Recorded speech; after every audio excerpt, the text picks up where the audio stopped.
Hi, everybody. This podcast is called "How to Change Your Life," and clearly life is hard, right? Clearly, life is a challenging thing, and so I'm going to give you some simple tips in order to change your life for good, to make permanent changes in your life, so that no longer are you struggling through the same old patterns and routines that you're used to struggling through, but instead you're able to move on and out of these maybe addictions, these traumas, these familial patterns that have been passed down to you, and to unleash yourself into a new existence, into a brand new existence full of infinite potential and opportunity and abundance, right? Alongside that is peace, understanding, right? It's equanimity, it's a sense of control of your life, but it's also a sense of spontaneity, right? In the fact that you're actually not the one in control. You're actually listening to life as it unfolds before you, which is your decision, which is your sense of control. You trust that when you give yourself to the universe, when you give yourself to the creator of the universe, right, you'll be taken care of, right? And it's not for the purposes of suffering. And it's not so that you suffer for the sake of suffering. It's releasing, which is a form of suffering, your old life for the sake of glorifying the one who gave you life, which means your best interest is at heart. Which means you are fully nourished, supported, and satisfied in what you're doing. Every moment is full of love. You're in love with every single moment, not because you're chasing some external goal of impressing others, of whether it's your family or friends, or doing something for the sake of social status or earning money, hoping that one will one day transform you, right? It's doing it for the sake of what you are here to do, and for the sake of nourishing your heart above all else. And when you do that, as you'll find out, I'm going to give you 3 simple tips. I know this is a long introduction, but when you do that, everything else takes care of itself, right? Your abundance, you live an abundant life because you were taken care of. You're given you're given oxygen to breathe first, so that you can produce fruit, and you're doing it because you love doing it. You're living your life because you love what you do. You love every aspect of it. And the money comes and it goes, and it comes and it goes. And it's not because of the money that you do things, but it's because you love being aligned. You love the feeling of being healthy. You love the feeling of living for a purpose. And that purpose is unique to you and only you. So I'm going to give you 3 simple steps to be able to change your life and to live the life that was specifically and uniquely designed for you. So the first step is to take inventory. And so what you're going to take inventory of, right? And what this is coming into awareness of who you are, what you have, the energy flow coming into and out of you, who you're spending time with, what you're spending time on, what you're spending money doing, right? All of these things are energy transactions. What you eat, right? So I'm going to give you a list of things to take inventory of, right? We're not here to judge. We're not here to criticize. I'm not here to give you tips on what to do with your time. I'm not here to give you tips on how to manage your time or the best ways to optimize your time so you're more productive. In fact, if anything, I want you to be less productive. not for the sake of being less productive, but so that you can rest, recover, and understand exactly what you're here to do, so that you can sharpen your axe, so that when you're ready to go and work on the thing that you're specifically built to work on, you're ready to go. And you can work less because it's easy for you to work on the thing that you love doing. And you don't have to work long hours because the thing that you love doing is so fruitful and productive that what you used to spend 8 hours doing can be done in 1 or 2. And you get to nourish your body the rest of the time. Right? So we're not here to judge. I'm not here to tell you what to do, but I'm here to give you the first tip, which is to take inventory, right? Which is an inventory of your resources. So a part of those resources will be food, right? What are you nourishing your body with? And I don't want you to count calories per se. I want you to look at the food you're eating on a daily basis, maybe over the course of a week, at the very least 3 days. Like an average thing is, if you're going on vacation, you're going to eat differently than you are a typical work week, right? But take inventory of what you're eating. The energy going into your body. Take inventory of money, how you spend money, where your resources are located, what assets you have, what credits you owe, right? All of these things, all the things with financial ties to you are a part of you. These are things that weigh on your mind. These are things that dictate how you move, right? If you have a lot of assets, well, that can either support you or inhibit you, because the more that you have, the more that you have to lose. The more that you have, the more that you have to take care of. The more headspace is dedicated to ensuring that you can uphold those things. And the more things that you have, the more that you typically want. Right? It doesn't become a source of safety to have more things. In fact, it becomes our new normal.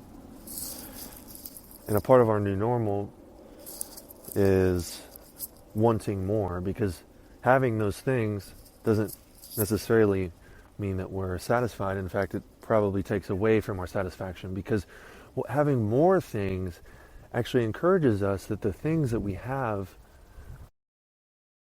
provide us with our identity as a person. And without those things, we don't know who we are. Because the more things that you have, the more stimulated you are, the more encouraged you are by the things that are around you. Whether it be a nice car, a nice house, numerous houses, numerous cars, the clothes you wear. If those are the things that define you, well, then you're going to keep moving yourself in accordance to having more and more of those things. And it's a never-ending cycle of having and wanting and doing in order to accumulate more, which only inhibits you from understanding who you are, which only inhibits you from understanding your purpose and why people really like you. And they don't like you because of the things that you have, but they like you because of how you treat them. But if you think that the more things that you have are the reason people like you, and you forget about how you treat people, well, then you're not going to be leaving the world a better place. And you're going to be orienting your life in a way to accumulate more things, all the while forgetting about the thing that is able to get those things, which is yourself. So that's a tangent, and I'm sorry for going on a tangent. But inventory, right? We're taking inventory of the resources that we have. So it's food intake, it's how we spend money, it's the money that we have, it's the assets that we have, it's the credits that we have. It's anything that we have, right? It's all the objects that are possessed by us. Take inventory. Take an inventory of all of those things. look at all the things that you have and try to get a picture of whether or not those things actually contribute to your happiness and also your understanding of who you are, or whether or not they take away from your understanding of who you are, and whether or not you're actually happy with those things, or whether you need more things in order to be happy. Another way to take inventory, so we're doing food and money. We're also doing time. Right, so take a look at how you spend, how much time you spend during the day doing certain things. How much time you spend watching TV, how much time you spend looking at your phone, how much time you spend outside in the sunlight, moving, exercising, how much time you spend listening to your body, listening to God, listening to the creator of the universe, listening to your intuition, making space to listen to nothing. How much time are you spending doing each thing? And when you have an understanding of how much time you're spending doing each activity, you understand. You begin to come an understanding of which activities are supporting you, and which activities are draining you. Right? So just take inventory. We're taking inventory, right? Take an inventory also of who you're spending time with, right? Because the people that we spend time with, and it's not just physical people, it's anything that we're receiving.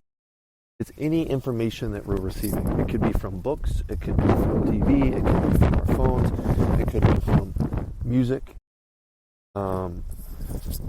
it could be from places that we frequent, right? And what kind of people are in those places, right? And if we're spending time in certain places in which we're receiving information that doesn't necessarily feed us, and it's kind of distracting us from listening. It's kind of distracting us from focusing on what we need to focus on, whether it be our work, whether it be ourselves.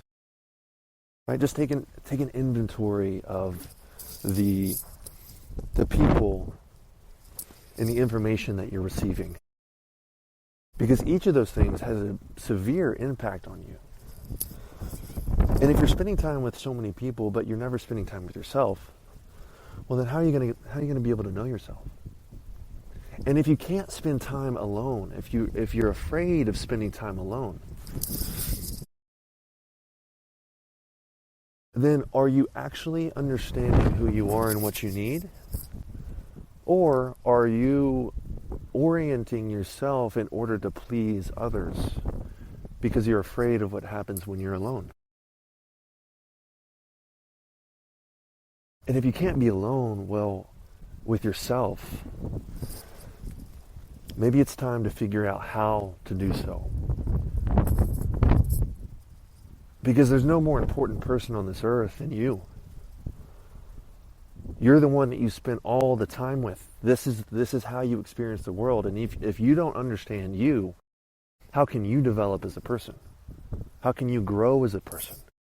How can you experience life the way that you were designed to experience it if you don't understand yourself and if you can't be alone with yourself? Right, so all of these things, if there's any other resources, there's probably more. If there are any other resources for you to take inventory of, do so. Right? Anything that is, just look at over the course of a day and how you're spending your time, how you're spending your money, what you're spending your time doing, and what you're spending your time ingesting. Right? All of this is energy transactions. And so we need to take an inventory of the energy transactions and understand if we are being filled or if we are being depleted. When we are able to do that, That's when we can finally come into the understanding of what to do with it, what to do with that information. Now, the second tip is what to do with that information, right? And but the title of the second tip is,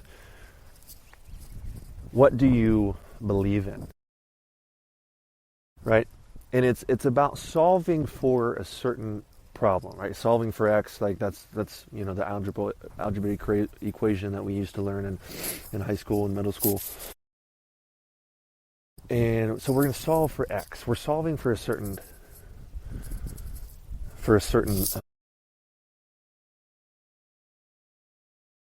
what I don't even I can't think right now. Why am I not thinking? We're solving for a certain component, right?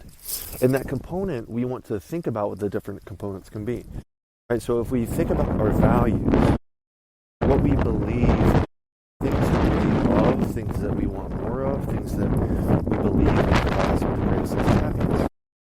I want you to think about the things that you have in your life. Things that you have, it could be money, it could be relationships, it can be how you spend time, your ability to grow, the things that you have. Take a look at your resources, and I want you to categorize your resources in a hierarchical manner.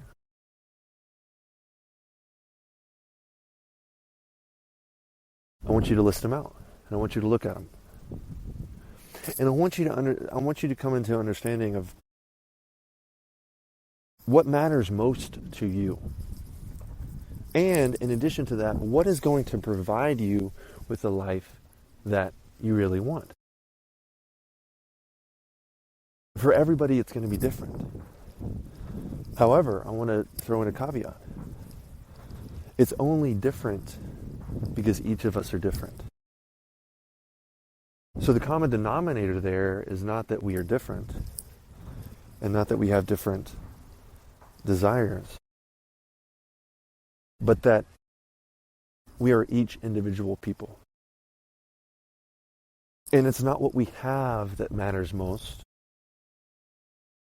but it's who we are that allows us to have what we have. It is not the things that we have that define us. It is the ability for us to acquire things that matters. Not because we love those things, but because we are capable of acquiring things. Not for the sake of acquiring things, but because each of us were given gifts in this world, and we love utilizing those gifts so that we can become the best that we can be. And if that is the focal point of all of our lives, if all of the resources that we have are not for the purpose of accumulating resources, but so that those resources can nourish and feed us as people, so that we can continuously grow in every moment and not allow the things that we have to inhibit our growth, well, then there is an infinite level of growth that we can experience. Right? And so when you make that list of the resources that you have, come into a deeper understanding of what you value most in this life. And of course, I was just saying, well, what you should value most is you. The most important person in your life is not, the most important thing in your life is not the things that you have, but it's the person that gets to experience those things. And if you are continually nourishing yourself, investing in yourself, unafraid of how low your resources become, because when you're investing in yourself, well, you're growing as a person. So what you accumulated before you invested in yourself is at one level, whereas after you invest in yourself, you're even more capable to accumulate those things. And not only that, but you are becoming a different person, in which you're not you're not attached to what you have, but you're attached to who you are. Because what matters most in this world is not the things you have, but it's you as a person. And what that does, and when you honor yourself above all else, right? It's commonly noted that that's a selfish thing and that we should dedicate our lives to serving the people around us. Well, if we're not serving ourselves first, we're not honoring God. God lives through us. God is the active reality happening all around us and through us. Divine beings that we are, and we get the choice to decide what matters most to us. And if we love something outside of us more than we love ourselves, we're not becoming new people. We're not growing as people. We're staying stagnant. And we're allowing the things that we have to define us as people. And so the most important thing that you can do with your belief system and your value system is to come into understanding of what matters most. And so that dictates your actions, right? So when you make a decision,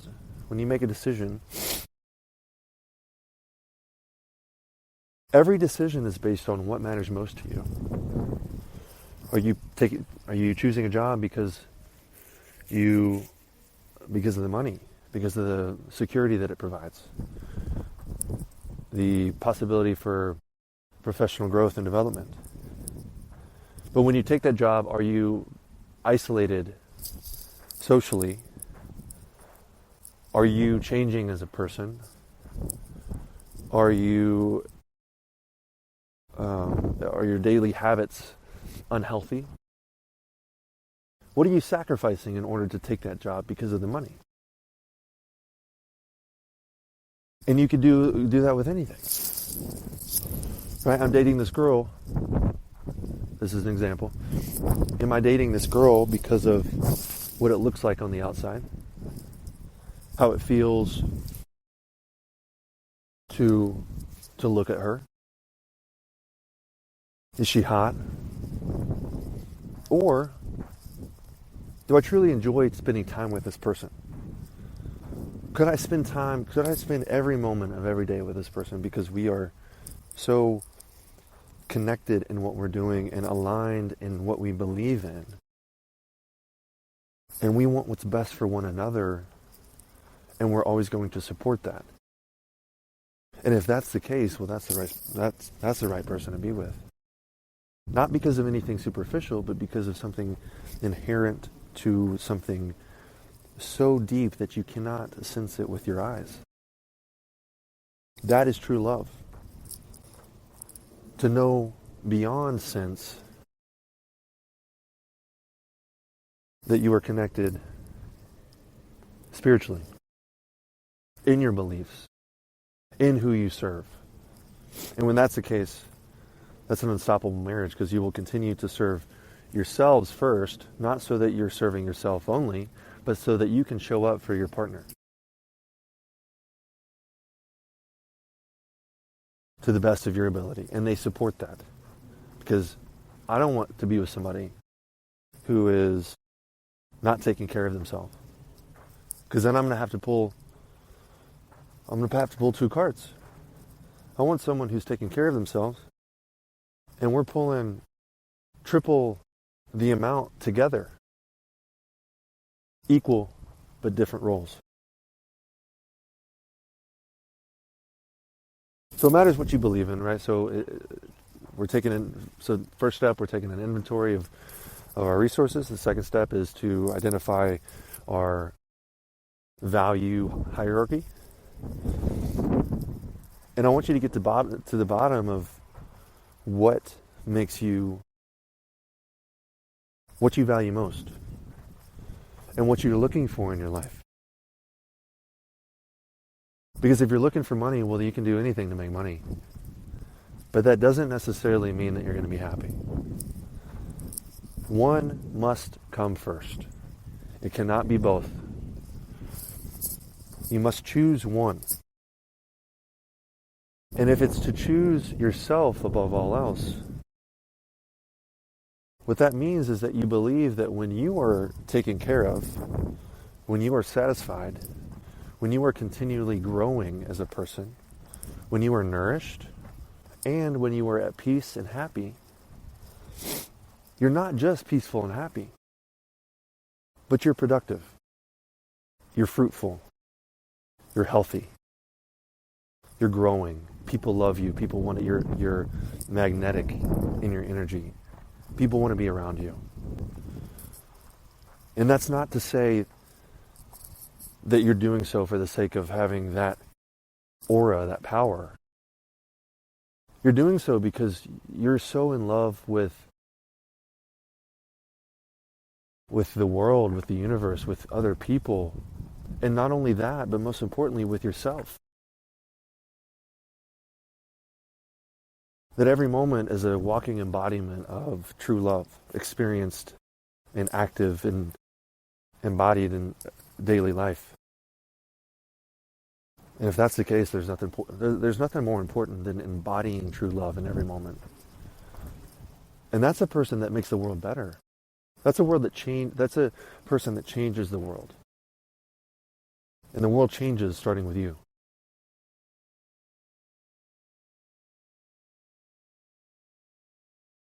And the third and final thing is to take action. Right? So we have identified the resources that we have. We have identified what we believe in and what we want in our life, so we understand where we're going and what we're aiming for. And we also have an understanding of what we have and the understanding of where our energy allocation. We have an understanding of our energy allocation. And so finally, what's left is to take action. And so taking action requires that all of the energy drains that we have in our life, the things that are not fully satisfying us, must go. And a lot of times those things are the things that are hardest to let go of. Because those are the things that are stimulating us. They are leaving us empty. And they are also causing a form of dependency.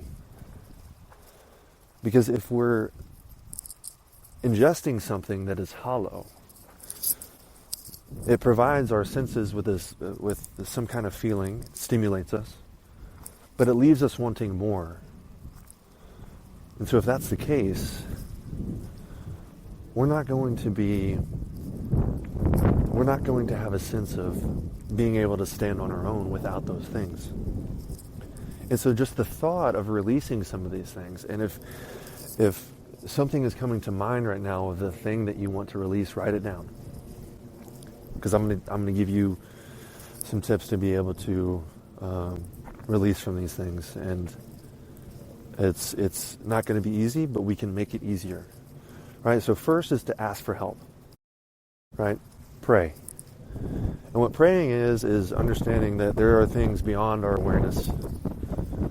There's infinite love beyond our awareness that we can't sense. But we live in the physical world. And so what praying is doing is bringing down the things that are beyond our awareness into the physical world. And it's asking for help. What you're doing is you're asking for help. And you're speaking out loud the things that you are experiencing. You're speaking out loud the things that you're grateful for. You're speaking out loud the things that you are struggling with, questions that you have. You're asking for help. You're bringing in help from all angles, family members and angels and God and great beings of our humanity. The ones seated at the right hand of God. These beings are ready to help you. But it requires the humility to ask. And when you're asking for help, you're accumulating this energy, right? Your body begins to change its programming in order to to help you. It's conspiring to help you achieve the things that you're praying for. So it's just the humility to ask, the willingness to ask, and to bring that into the physical world. Bring what's in your mind and the desires that you have to be released of these addictions, these issues, these problems that you have dealt with for so long. You're asking to be released from those attachments. Right? And you gotta want it. You gotta want it. You gotta want to change. You gotta want to break free. You gotta know that what's lying on the other side of those attachments is a world in which you are fully capable, in which you are fully aligned with yourself. You're happy, you're peaceful, you're independent, you're autonomous. You don't need anything except for the gifts that we've been given here on this earth.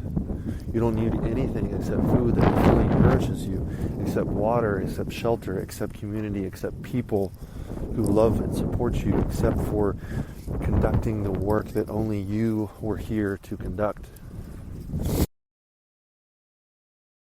So number one is ask for help. Number two is to start small with some of the things that you are experiencing in your daily life and having trouble releasing. It could be your phone, it could be TV, it could be candy, it could be things that are typically lacking substance, that are merely pulling you along on a string. And the more things that you let go of, and the more time you spend in isolation or without the things that stimulate you, the more time you spend in solitude, right? The more confident you're going to feel that without the things that usually stimulate you, the more okay you are.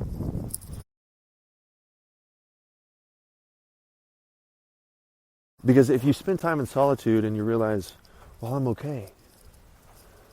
And actually it's okay to be in solitude because I get to think for myself and I get a chance to breathe and just to exist without having to perform for somebody. I just get to exist without having to change who I am in order to please somebody else. I get to understand who I am. I get to think for myself for once, right? And so it's good. It's good to be alone and to think for yourself. And what these times of fasting are, right? So fasting is typically associated with food, but it can also be fasting from other forms of stimulation, music, sound, sight, touch, and physical things, right? When we're fasting from these things and spending time in solitude, we get to understand who we are. We get to understand the feeling of being without those stimulations, and we understand that it's okay, and that actually we're capable of being on our own, and then we can walk through the world without being tempted by the things that have no substance, right? And then once you learn what it's like to live without those things that are lacking substance, the final thing is to never look back. It's to walk and to never look back. And when we walk and never look back, what you're doing is you're saying, I love who I'm becoming more than who I was. And you're shedding an old skin. And you're not looking back to what that was, because what that was a form of oppression. It kept you in a tiny box, a cage of iron bars, and you thought you were taken care of, but really you were being exploited for your resources. Because your resources, who you are as a person, is precious. And nobody can take that away from you. And so what I want you to take away from this is that the most important thing in this universe is you. And when you begin to align yourself to your highest potential, which is kind of a cliche term, and I don't really love using it, but there is a potential available. It's waiting for all of us, right? The same thing goes for our genetics, right? So it's kind of like a dimmer switch. It's kind of like a dimmer switch, right? So like if the light is off, it's at the lowest potential. There's right, but there's also a highest potential. And so you can switch, you can turn, you can move the dimmer switch to whichever setting you want it to be. The same goes for us. There is a potential of our highest self, of our best self, of the self that is available, of the self, not available, but fully capable of surviving this world without any external dependencies. Right? And it's the self that continues to grow. It's the self that continues to nourish itself and to place itself first above all else, above all external things, and everything else outside of it actually is what you'll learn to only be a distraction to understanding who you are and what you can do and what you're here for and why people value you. And so what we're doing is walking and never looking back. And we're not allowing anything to get in our way. And it's going to be scary, but you have to trust that what's coming for you is much better than where you are. And you have to trust that what you're becoming in the process of releasing the things that you used to need to live is much better than you could have ever imagined. And you have to trust that what you can't see is an experience of much greater love than you could have ever pictured. Because we can't picture love. We can only sense it. We can only feel it. And we know it when we feel it. And that's what's inviting you in this moment. So I invite you to conduct those 3 steps, to embark on a journey of understanding yourself and putting yourself first above all else. And enjoy the process. Enjoy the process of releasing all of the things that you never knew could be released.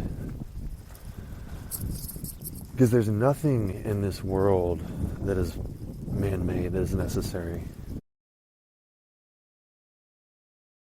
All the things that we need in this world are provided to us.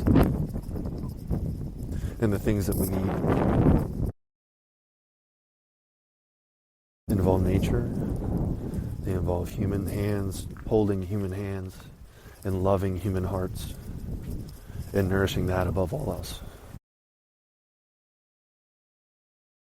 So thank you for listening. I hope that you found this helpful, and I look forward to sharing another topic with you. Thank you.